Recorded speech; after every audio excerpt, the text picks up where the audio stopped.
atas apa yang sudah diberikannya. Bersyukur adalah hal yang sangat penting dalam kehidupan.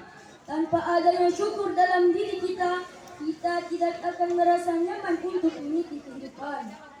Allah Subhanahu wa Ta'ala berfirman dalam surah Ibrahim ayat 7 yang berbunyi, "Wa idh ta'adzana rabbukum wa in syakartum la azidannakum wa la in kafartum inna adzabi lasyadid." Dan ingatlah ketika Tuhan memaklumkan, sesungguhnya jika kamu mensyukuri nikmatku, niscaya aku akan menambahkan nikmat untukmu.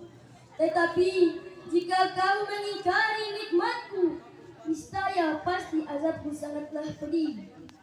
Selawat beserta salam semoga tetap tercurah kepada belahan jiwa Habibuna Muhammad sallallahu alaihi wasallam yang sangat berjasa besar bagi kita umatnya, tak kenal siang dan malam, lelah dan letih untuk merubah kehidupan dari kehidupan yang jahiliyah menuju kehidupan yang indah, bermoral dan berakhlakul karimah. Semoga kita mendapatkan syafaat di kelak yaumil qiyamah. Amin, amin, amin ya mujibas sa'ilin. Dewan juri yang kami hormati, sebagai generasi milenial, kita semua adalah generasi yang akan bertanggung jawab dalam beberapa tahun ke depan atas tujuan negara ini agar lebih terarah menjadi negara yang maju, modern, sejahtera, tentunya menginginkan suatu peradaban yang lebih memberikan kenyamanan, dan semua yang hidup di muka bumi ini akan mengalami kedamaian. Tidak cukup hanya berupa sekuat tenaga dalam membentuk kepribadian seseorang, kemajuan pembangunan pada bangsa ini, tapi jauh lebih penting adalah memelihara nilai-nilai akhlakul karimah. Saling menghormati agar bangsa Indonesia mewujudkan mimpi-mimpinya menjadi negara dan bangsa yang maju dan disegani oleh dunia.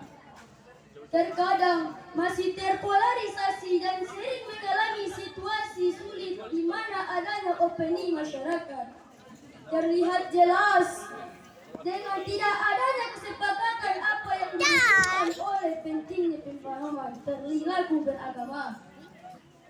Saling menghargai satu sama lain. Negara-negara di luar sana melihat potensi, keunikan dan kehebatan negara kita ini.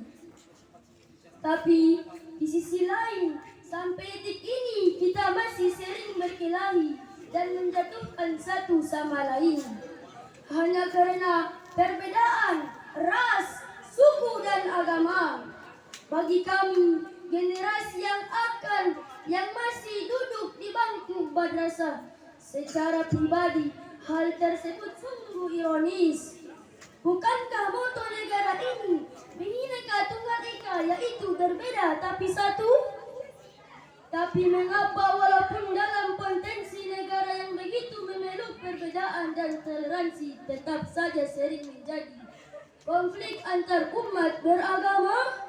Apa yang membuat agama mampu membuat kita melupakan inti dari integritas bangsa ini? Sebagai santri di pondok, saya berharap kita mengedepankan toleransi dan mengedepankan persamaan serta berpikir modern, berbagi perbedaan, tidak saling menyinggung antar umat beragama.